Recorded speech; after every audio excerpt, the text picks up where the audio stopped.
Hey everyone, yeah, welcome to the channel. It's your boy D Black. Okay, Raw tonight.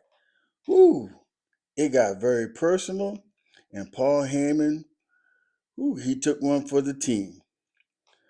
All right, let's get into it. Raw starts off with Paul Heyman in the division, or what's left of the division, comes out with Austin Theory and Logan Paul. So it starts off, Paul, Heyman is actually blaming Seth Rollins, you know, for what happened at the Elimination Chamber. And then the crowd starts singing, Seth Rollins' song, and then Paul Heyman says that he hates that song and stuff. And then he starts to go on and saying that Seth stole, the Elimination Chamber from Logan Paul, and he stole it from Logan Paul to be going to WrestleMania, main event in WrestleMania. And then they keep, they talking, and then all of a sudden he gives the mic to Austin Theory, and Austin Theory says a few things and stuff, which makes zero sense. And then he gives the mic to Logan Paul, and then Logan Paul is, saying that, about how he eliminated three people, in the chamber. I guess he's tied with Brock Lesnar, doing the same thing and stuff. And then he said everything was going right until Seth Rollins interrupted and caused him to lose the chamber. And then they said that they're going to hold Raw hostage until Seth Rollins comes out. And then Adam Pearce comes out, and he's telling them that Seth isn't there and stuff, because he's not released, from medical, to be in any matches and stuff like that. And then all of a sudden, a masked man comes out. And as you look at, well, that's not Seth Rollins. And then, the security, go after that guy. And then another one comes up. And then Logan Paul runs after that one. And then another one shows up. And then Austin Theory runs after that one.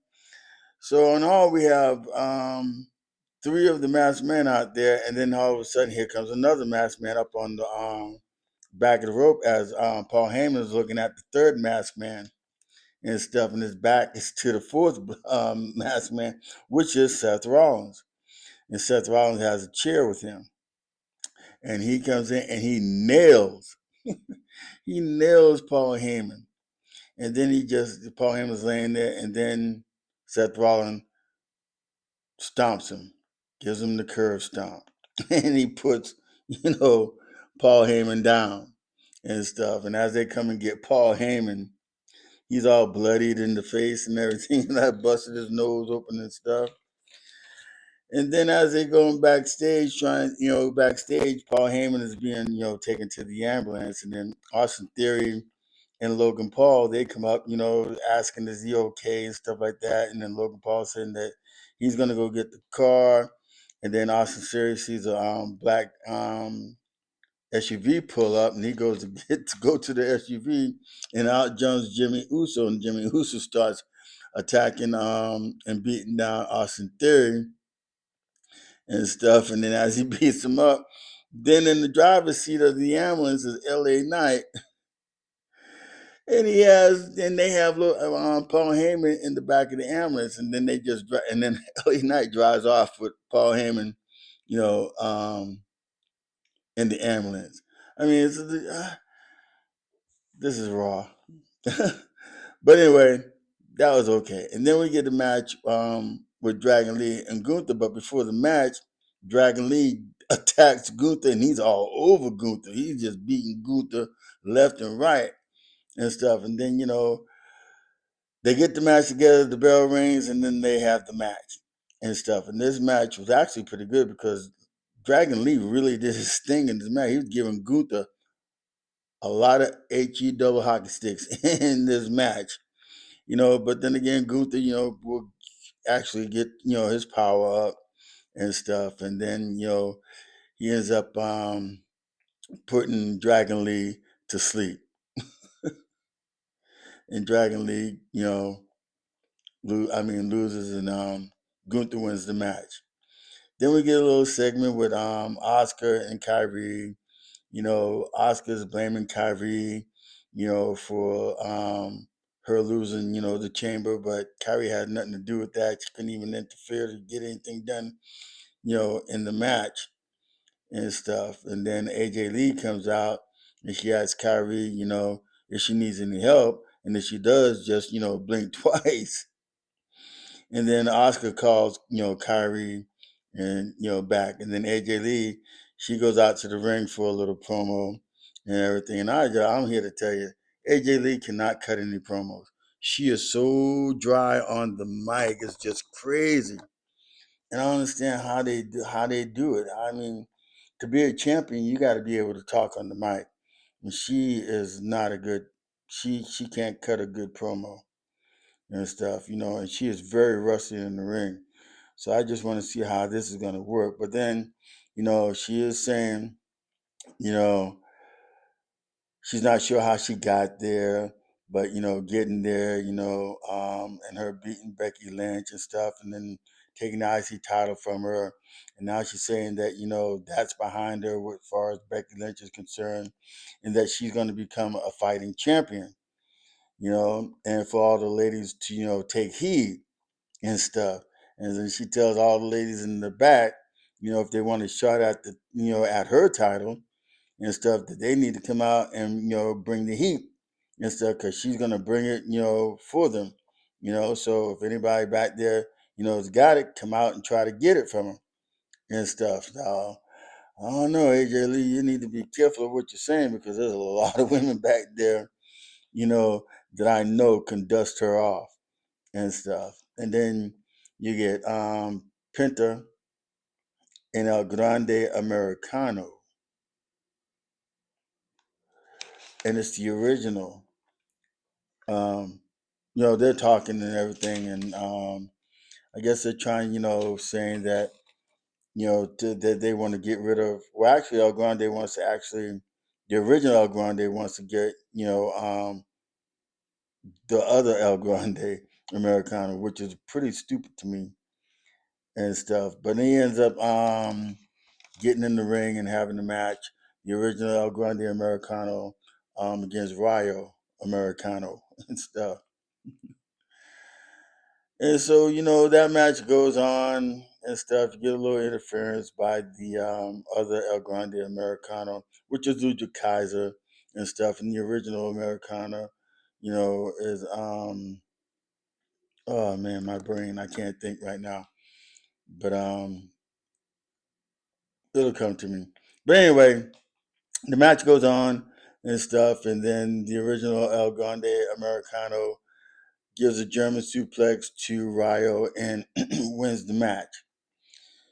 Then you get the a film promo with Liv Morgan talking about Stephanie back here.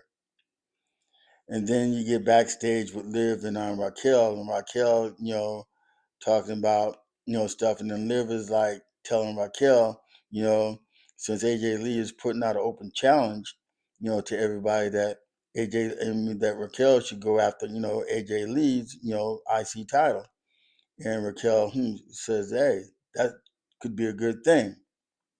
And then return to Dom in the Judgment Day, and he's still asking for help, for the match that he has with Penta later on in the show, and then Finn Balor tells him, hey, look, that he needs to go out there and do it on his own, and then Dom is asking, JD McDonough, you know, is he going to come out and help and everything, and he says yes, but then, like I said, Finn, saying no, let him do it by himself. But then Finn turns around and say, well, you can count on me and stuff. So we'll see what happens when we get to that part of the segment.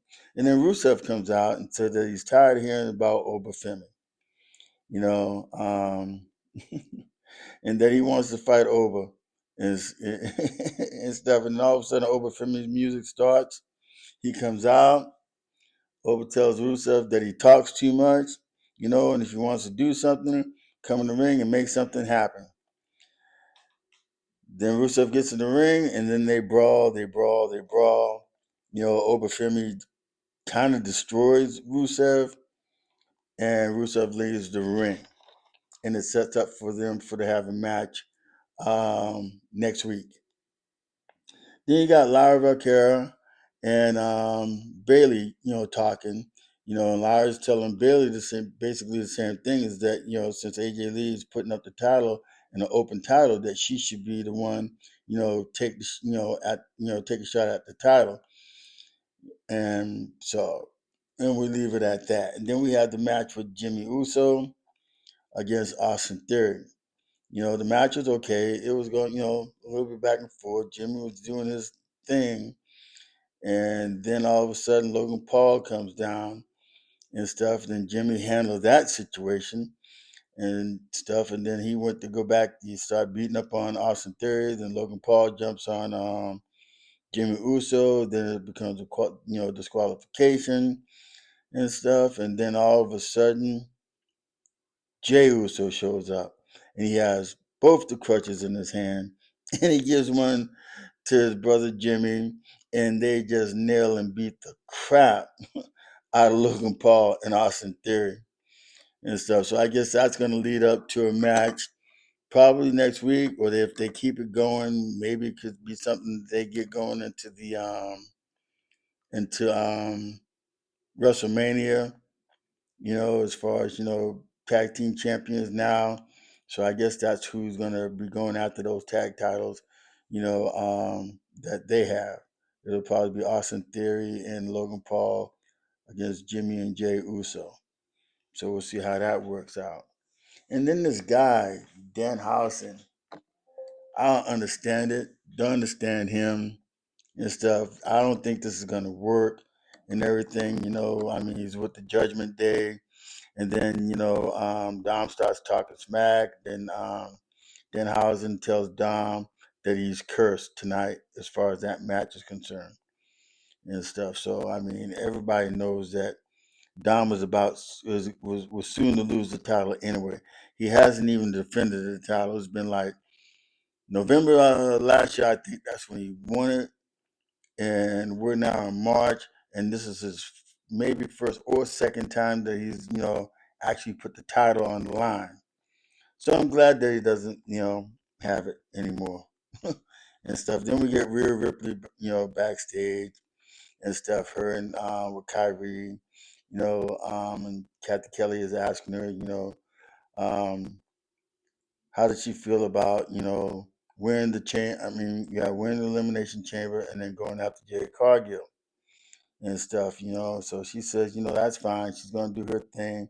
But then she starts talking about EO and how her and EO are friends and how close they are and stuff like that. And EO taught her some stuff and everything.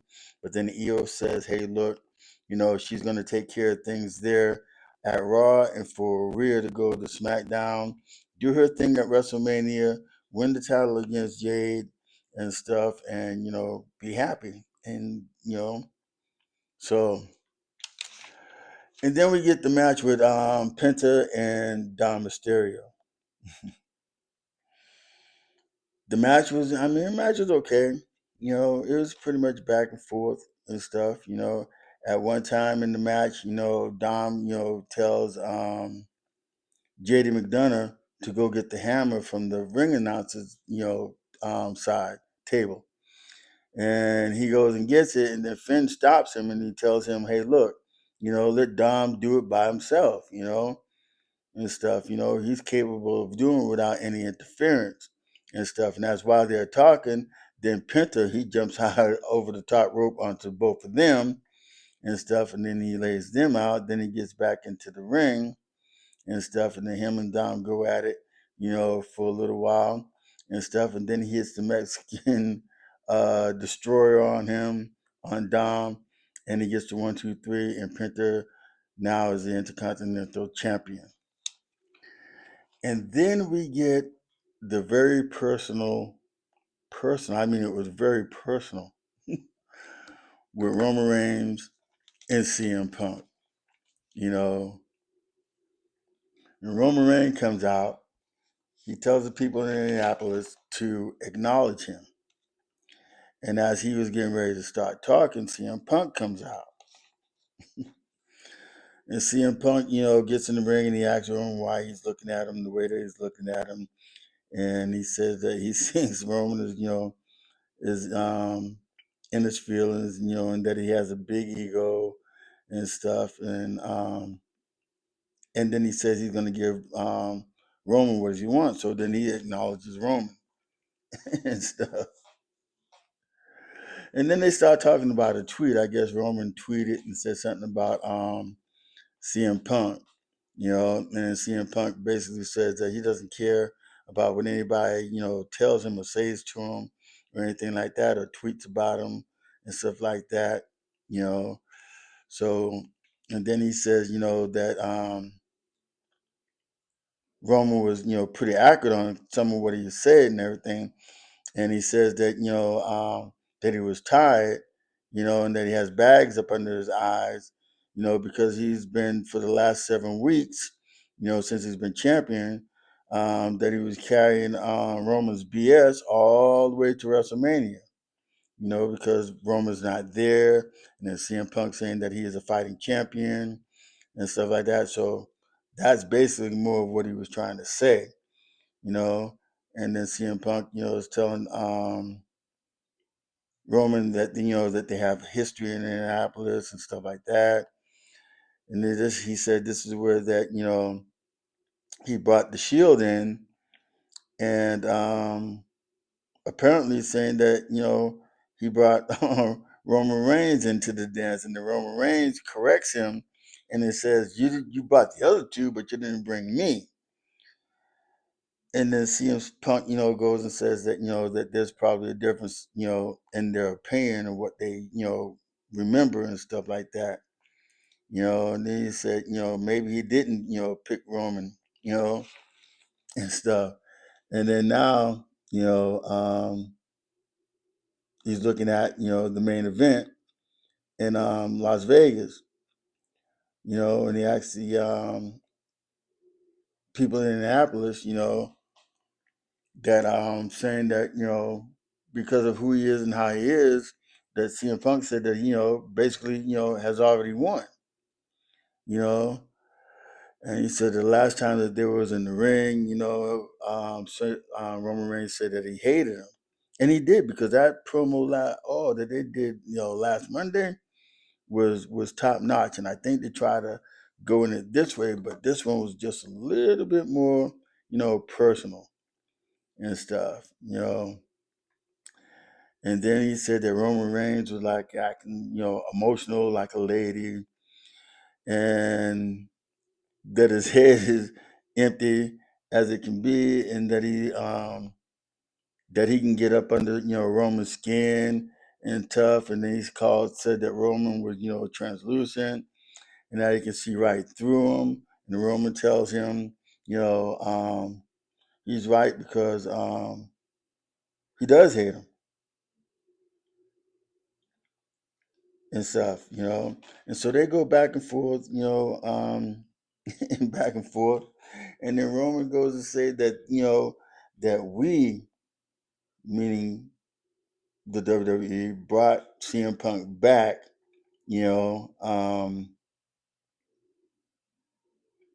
so he can,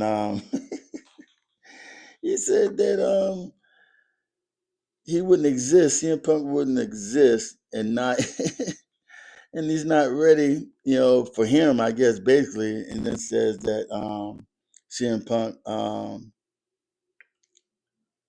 he said, let him remind him real quick, and then he says, that they brought CM Punk there to entertain the 30-year-old virgins that still stay with their mom and their dad. They brought him back, to sell, a few T-shirts and maybe draw a house, for the show that they just had in Chicago for the Chamber and everything. But they didn't bring him back, to be champion, because he's too much. It's too much responsibility, for him. And it was too much power, and it was above his pay grade. I mean, he definitely was dogging him out. And Roman Reigns said that he can't trust him and stuff, and he called him a liar, saying that he lied to the people about being who he is as far as being the hero and the person running everything backstage, you know. And then he's back there talking to his cousins, Jimmy and Jay. And then when he's, backstage, complaining, moaning, and groaning, that they tell him, tell Roman Reigns, everything that CM Punk, has said. And he said that's why he's not fit to be a champion. And then says that he's not CM Punk. He's a punk. He said that CM Punk is not CM Punk, but that he's a punk ass B. I mean, that's crazy. And to him at Mania, man, there's a backup plan. Oh man! And then when he wins the championship, the first thing that he's going to do, he's going to retire. He's going to send, oh man, he's going to send CM Punk, um, to retire on a retirement tour, like John Cena. And they're going to max him out, make as much money off of him as possibly as they can. And then they're going to send CM Punk. Then he says they're going to send CM Punk, back to NXT, so where he can train the next generation on how, to show them how they, what they do in the ring. And and then when he's done with that, they're going to come up to face him, and then he's going to whoop their tails, They're going to send him up to the tribal chief, and he's going to smash each and every one of them and send them back. And then Roman goes to leave, and CM Punk, basically stops him, and he's saying like, "Hey, you're not gonna walk off saying what you said and everything, and not let me get, my last words in and stuff." So they're standing there and stuff, and I mean, it gets very brutal at that point. Ooh, so man. And he tells Roman Reigns that, Roman Reigns is just saying the things that he said because, that he's alone. He doesn't have anybody, nobody's on his side and everything. His cousins aren't there, with him, and he can't get things done on his own and stuff. And then CM Punk, says that you may hate him, you know, but he can hate him all he wants. And he even said to hell, he doesn't care if he even loves him. And then CM Punk tells him that there's one thing he won't let Roman do is disrespect him, which is, true, because Roman did say some crazy stuff. And then says to Roman, that he's going to retire him. And then tells Roman that he's just mad, that he just made the list. And then he tells Roman, ooh, Lord, ooh, he went from getting beat at WrestleMania, and now he's going to bury him. Then he tells Roman, he won't be alone anymore because he's going to bury him next to his father. Then drops the mic and leaves. Now that was a freaking mic drop bomb there, telling Roman Reigns that he's going to beat him, bury him, and not just bury him alone, but he's going to bury him next to, oh man, his dad who passed away, late last year. I mean, oh, it's crazy. It got personal. So, I mean, if you're looking to go to, Los Angeles or looking on, to watch WrestleMania, just for that match, and it's got to be brutal because they're talking a lot of crap against each other. And this match that they have has to be a brutal match. I mean, they just put it and laid it on the line. and stuff. So it's going to be crazy. WrestleMania is going to be crazy, but they need to build up more to WrestleMania because right now, this show didn't do anything. There's nothing leading up to WrestleMania. I mean, you might get, you know, Logan Paul and Austin Theory, you know, to go against Jimmy and Jay, you know, for the tag belts. That's maybe possible and stuff. But the only matches that we know and everybody else know are the championship matches. You know, the ladies' championship matches and the guys' championship matches, and who's going to be wrestling who. You know, and there's 2 nights of WrestleMania, and WrestleMania is like 7 weeks away, and they just blew it for tonight because nothing happened. So, okay. Please don't forget to subscribe, like, share, and leave a comment. All right. Thank you for watching. God bless. Deuces. And I'll see you on the next video. Thank you.